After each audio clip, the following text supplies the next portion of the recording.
Salut à tous, j'espère que vous allez bien. On se retrouve aujourd'hui pour un tuto plutôt cool. On va parler des mots splines en général. Alors, qu'est-ce que les mots splines? Eh bien, ce sont des splines qu'on trouve dans le menu mots graphes de Cinema 4D. Donc aujourd'hui, on verra très sommairement les trois modes d'utilisation et on se penchera sur le mode Turtle qui permet de créer ce genre de décor. Donc on verra aussi par la même occasion comment faire un petit peu d'optimisation de scène au niveau des rendus, donc par exemple sur des matériaux transparents, puisque c'est une demande assez récurrente. Il y a beaucoup de gens qui se plaignent voilà, de passer des demi-heures ou des heures entières quand tu as des matériaux avec de la transparence. Donc on verra aujourd'hui en fait comment contrôler le nombre de rebonds de la lumière et comment avoir les mêmes résultats et diviser des fois par 20 ou 30 ces temps de rendu. Voilà, donc ce sera aussi l'occasion de voir un petit peu d'optimisation. Donc je voulais remercier tout simplement deux personnes, donc je laisserai dans la description un lien avec les commandes du mode Turtle sur lequel on se penchera à la fin. Et je voulais remercier alors Michael Murdoch pour bien avoir laissé sur internet un très beau tuto sur le fonctionnement des mots splines en langage Turtle. Donc je me suis permis de reprendre son tableau et de le traduire et d'ajouter deux trois petits éléments pour que vous ne soyez pas obligé d'aller regarder sa vidéo en anglais, voilà, pour comprendre comment fonctionne le mode Turtle. Donc voilà, remerciements à Michael Murdoch pour les commandes et à Mathieu Frémaux pour m'avoir fait découvrir cette technique, puisqu'il avait laissé un petit message dans le groupe Motion Designers Community, voilà, pour dire qu'il aimait bien s'amuser avec les mots splines. Du coup, j'ai été m'intéresser un petit peu dessus, puis voilà, il y a des liens plutôt sympas qu'on retrouve un petit peu dans tous les tutos avec le langage Turtle. Donc là, je vous ai fait un petit résumé qui va beaucoup vous servir. Donc ce que je vais faire, c'est que je vais faire un CTRL-C et puis que je vais créer une nouvelle scène et puis je vais du coup faire un CTRL-V comme ça. On aura toujours nos commandes. Donc on peut aussi les afficher et les déplacer si on veut les avoir dans la fenêtre. Voilà. Voilà. Enfin bon. Moi, je vais les laisser comme ça et on va pouvoir commencer tout de suite en voyant bien quels sont les fonctionnements principaux de la Mospline. Donc Mospline qu'on trouve dans le menu MoGraph. Alors, on va voir les menus et à quoi ils servent. Donc Mospline qui est représenté par ce petit objet. Donc c'est parce qu'il est en affichage forme complète. Je vais me replacer en ligne. Donc MoSpline, eh bien, qui est une spline qui peut fonctionner en mode basique, donc en mode spline, donc en se basant sur une autre spline, ou en mode tortue, comme eh bien, on va le voir dans la plus longue partie de cette vidéo. Donc on va passer en revue ces trois modes. Alors, avant de passer en revue les trois modes, on va voir un petit peu ce qu'il y a. Donc il y a deux modes de croissance, donc le mode spline complète ou segment distinct. Ça va dépendre surtout si vous avez plusieurs segments, donc c'est relié aux autres menus, puisque on peut contrôler le nombre de segments, vous voyez. Donc ça, c'est des petites options qui fonctionnent de pair. Et voilà, donc on a le début de la spline et la fin, donc ça c'est le menu global. Donc vous voyez qu'on peut faire des petites animations, on a une fin, on a un décalage, donc ça ce sont les paramètres plutôt basiques. On peut prolonger le début, la fin, choisir une destination et des rails. Donc voilà, ça c'est le menu le moins intéressant. Voilà. Quand on passe dans le menu basique, là on commence à avoir des choses plutôt intéressantes. Donc on peut contrôler, oula j'ai cliqué sur la longueur. Ce qui est cool, c'est qu'il y a un graphe de longueur. Donc ça c'est quand on veut faire des trucs plus ou moins compliqués. Quand on va avoir par exemple plusieurs segments et plusieurs splines. Vous voyez que je peux vraiment choisir l'aspect que je vais leur donner. Donc ça c'est vraiment plutôt cool le fait qu'on puisse contrôler la longueur avec des graphes. Donc on a le nombre d'étapes, donc qui sera symbolisé en gros par un nombre de subdivisions. Donc là on s'en rend pas vraiment compte, mais par exemple si je le glisse dans un objet d'extrusion contrôlée avec par exemple une spline, enfin un n côté de 2 cm, voilà, on peut contrôler le nombre d'étapes. Ok, tac. tac, basique, comme j'en parlais, le nombre d'étapes. Plus il va y avoir d'étapes, en gros, vous voyez, plus il y a d'étapes tout simplement dans les divisions. Donc en nombrage de gros, ça montre un petit peu de quoi on parle. Donc moins j'ai d'étapes, moins j'ai de divisions, et plus je vais avoir d'étapes, plus je vais en avoir.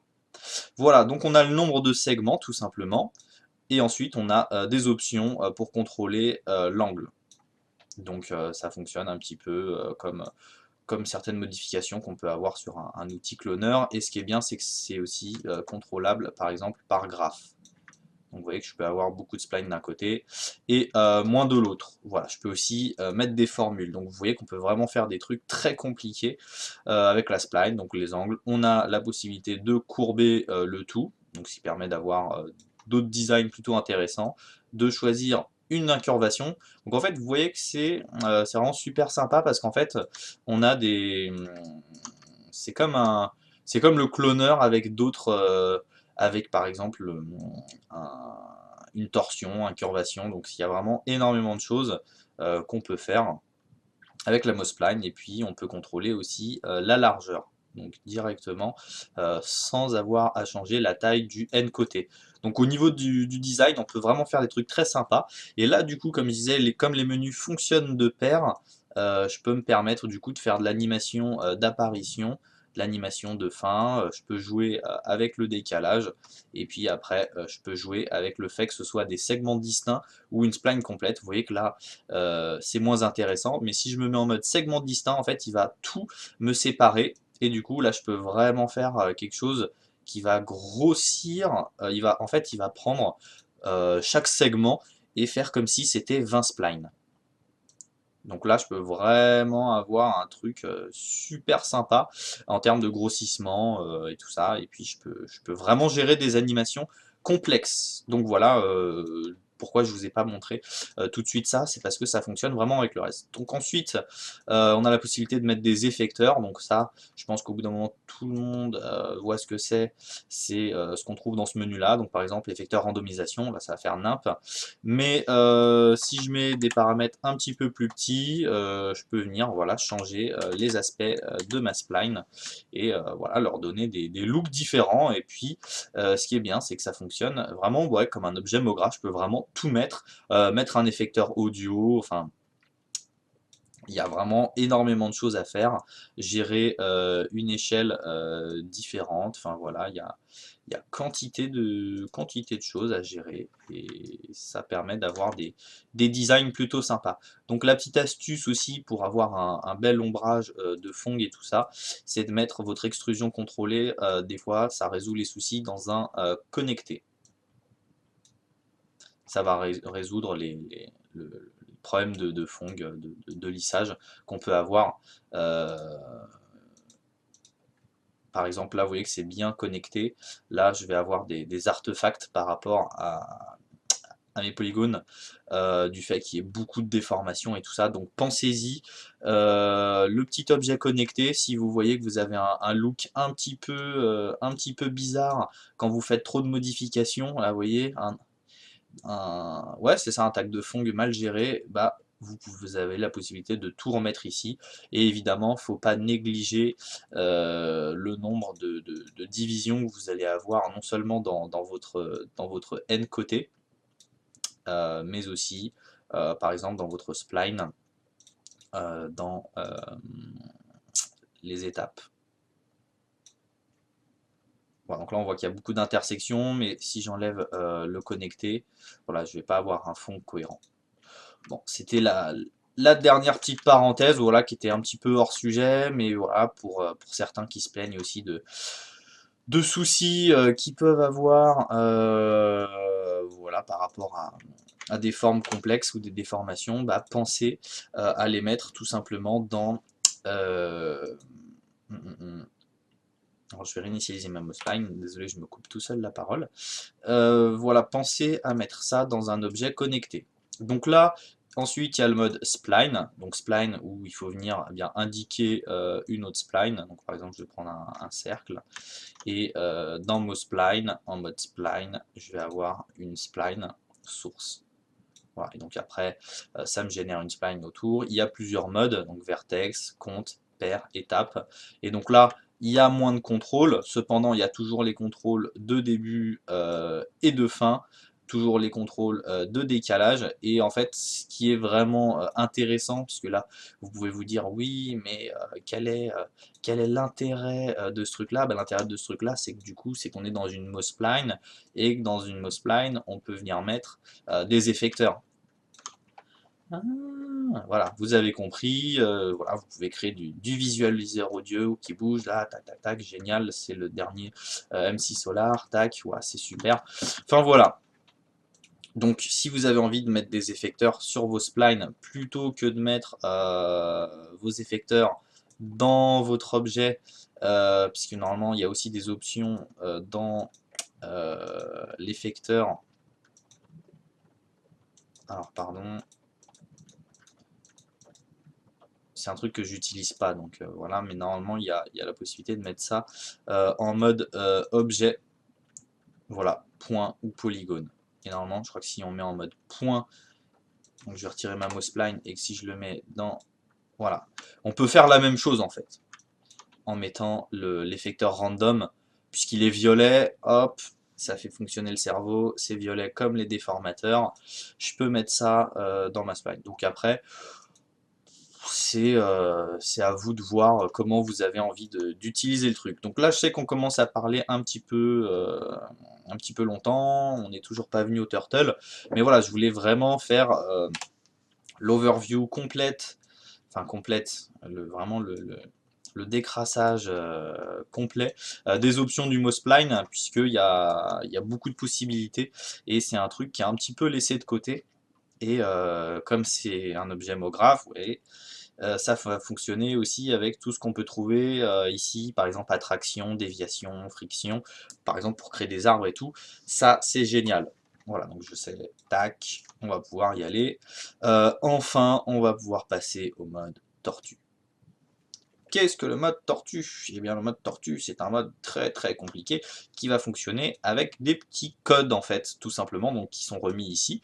Donc, on met des valeurs entre parenthèses, on peut définir des variables, on a des petits codes plus ou moins pour tourner à droite, le et ou le chapeau pour monter ou descendre, on a la possibilité de faire des rotations, enfin des roulés à gauche ou à droite, possibilité de tourner, d'aller en avant, ensuite on peut définir des nouvelles branches, on a ce qui s'appelle des tropismes, et on peut créer des groupes pour venir ensuite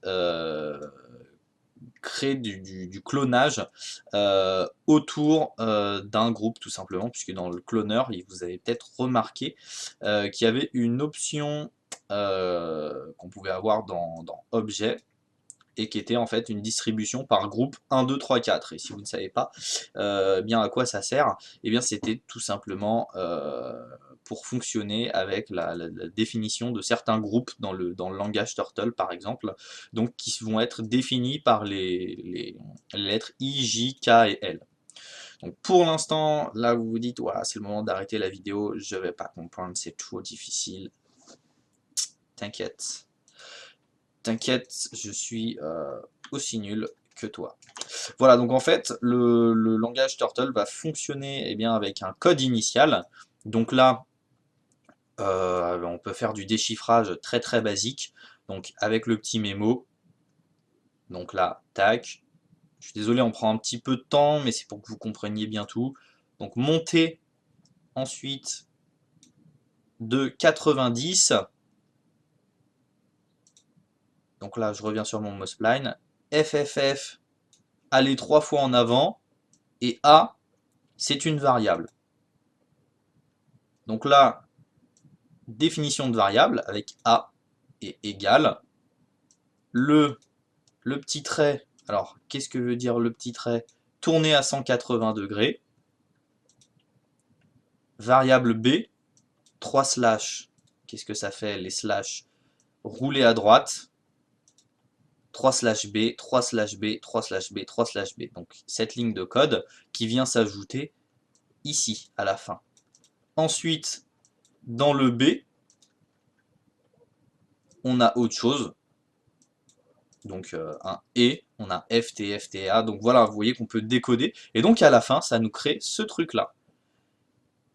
Vous voyez, par exemple, si je vais juste retirer une lettre, je vais avoir un look totalement différent. Et si je mets A, je vais avoir quelque chose. Et comme B est une répétition de variables, vous voyez que s'il y a un A, ça va répéter ma variable A. Donc là, si je remets un A, en théorie, ça va me faire encore un autre truc. Voilà.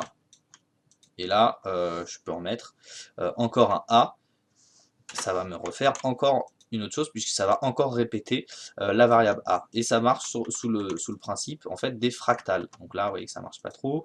Je peux mettre des slash, je peux en mettre d'autres lettres et vous voyez que très rapidement, je peux venir donner des looks différents et puis je peux changer le début. Vous voyez qu'en fait on a l'angle de départ, donc 90.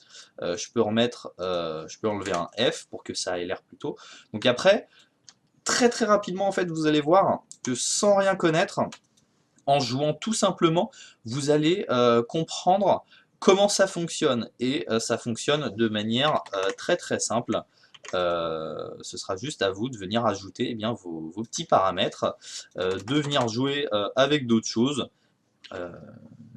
voilà, de venir jouer avec tout ce qu'on peut trouver dans les commandes, et de venir faire des ajouts, plus A par exemple. Vous voyez que ça va changer nos formes. Donc là, on va rester avec cette forme qui a l'air plutôt sympa. Ce qui est cool, c'est qu'on a tout plein de paramètres dans valeur pour contrôler tout ça. Donc là, comme tout à l'heure, je l'expliquais, il y a plusieurs modes. Donc je vais me remettre en mode ligne puisque ce sont des splines. Donc, ma spline, plusieurs valeurs, et donc en fait on a la croissance. Donc pour gérer la croissance, donc vous voyez, plus je vais loin, plus je vais avoir un système complexe, donc là qui va, si je fais un tronc, pouvoir représenter le haut d'un sol pleureur. Voilà, tac, un peu de langage technique. Voilà. Donc on a la croissance, on a un angle, donc en fait plus je vais aller vers une valeur, enfin voilà, on a différentes valeurs d'angle qui permettent d'avoir des looks différents. Donc pareil pour gérer je me perds un peu dans ce que je veux dire, mais pour gérer des looks différents, vous pouvez jouer avec ces paramètres. Vous voyez que ça va donner quelque chose d'assez sympa. Et ce que j'avais dans mon autre scène, j'avais mis l'angle à 90 degrés, donc on a une échelle.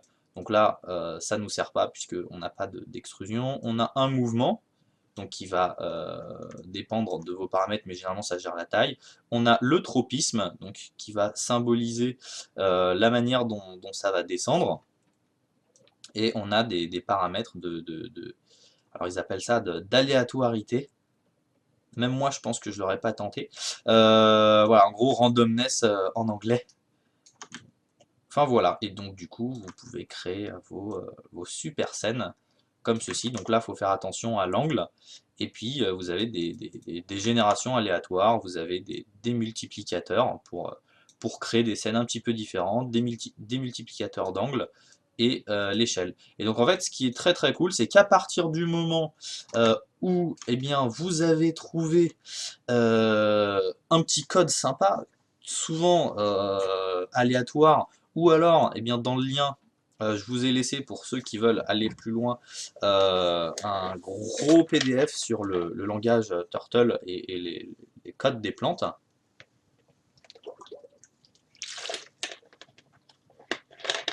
C'était l'instant placement de produit. Tac.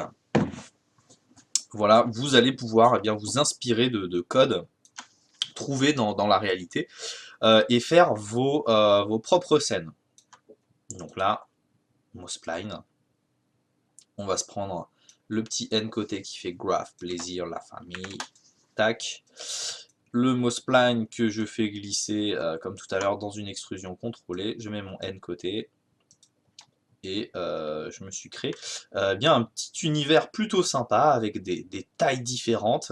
Enfin vraiment, il y a quelque chose pour créer des décors un petit peu abstraits certes. Vous avez quand même pas mal de contrôles et de choses sympas à faire avec les Mospline. Enfin moi je trouve que c'est quand même un outil Enfin, pour faire de l'aléatoire comme ça, pour faire du design un peu abstrait, c'est quand même assez génial. En 2-2, on peut vraiment avoir des formes qu'on n'aurait pas trouvées. Puis avec un peu de chance, les gens connaissent pas trop cette méthode. Vous allez pouvoir vous démarquer, vous faites des prints, vous affichez ça sur des grands tableaux, contactez une petite galerie d'art parisienne, vendez l'étoile 30 balles, vous vous faites connaître, vous mettez ça sur Instagram. Il y a peut-être un plan de carrière, ou pas. Enfin voilà, donc continuons bien avec les Mospline. La dernière chose qu'on va aborder, c'est quelque chose qui a aussi été abordé dans le tuto de Mister Michael Murdoch, c'est le fonctionnement des groupes avec un cloneur. Donc en fait, je vais prendre un objet, voilà, ça va être un décor excessivement abstrait. Voilà, je suis vraiment très très inspiré, donc je vais prendre des sphères, waouh, comme tout le monde, que je vais cloner sur mon arbre, que je vais vendre. Je vais le printer en 3D, je vais essayer de le vendre à Tim Burton. Voilà. Tac. Donc, je vais me créer un cloneur que j'ai paramétré sur Mospline. Donc, vous mettez en mode objet, objet Mospline, et on va se mettre en mode groupe 1. Donc là, ça fait tilt.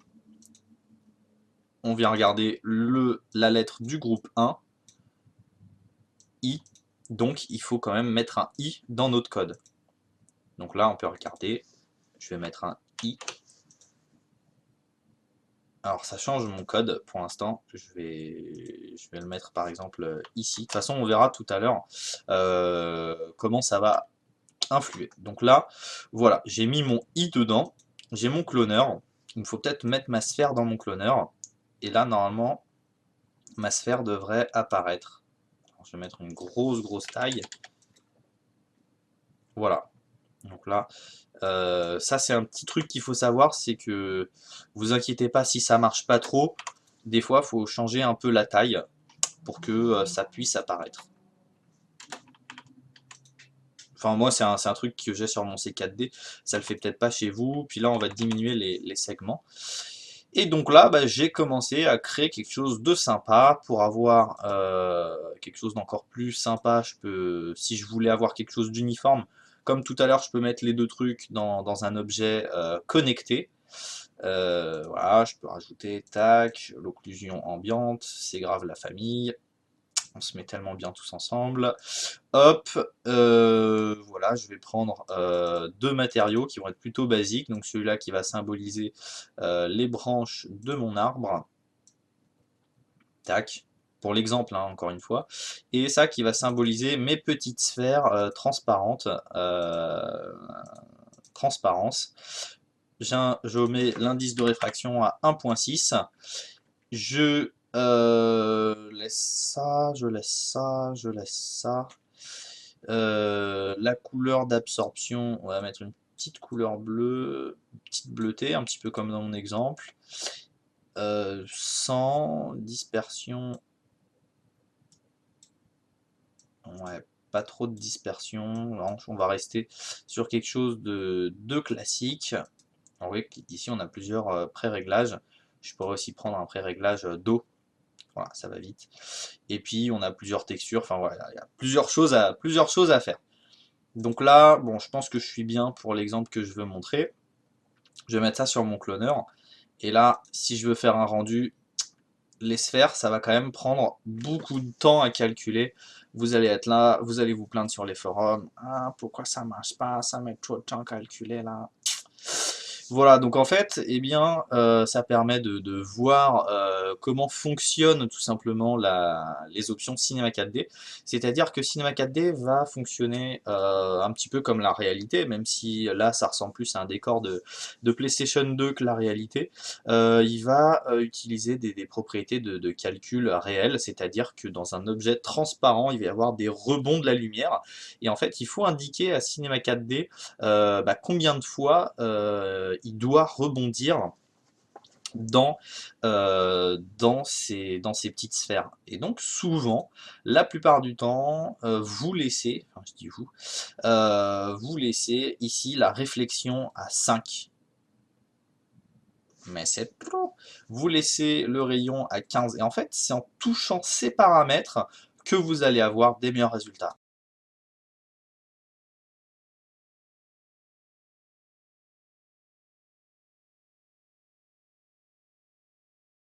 Eh bien, c'est la fin de cette vidéo, voilà. Je vous invite à rejoindre le groupe Motion Designers Community. Donc bon, la parenthèse finale un petit peu longue, mais voilà, c'était pour vous montrer un paramètre qui va peut-être sauver la vie de certains qui font des rendus qui peuvent prendre trop longtemps. Voilà. Donc là, le groupe Motion Designers Committee. Vous pouvez aussi rejoindre notre page Sylvain Favre et Maxime Accard si ça vous intéresse de voir des rendus qu'on peut faire ou divers travaux. Vous pouvez aller sur notre Instagram, pareil, pour voir divers travaux. Vous pouvez aller sur Tipeee pour soutenir la chaîne si ça vous intéresse. Et n'oubliez pas, bon, je voulais pas montrer ça, donc ce sera la fin de cette vidéo.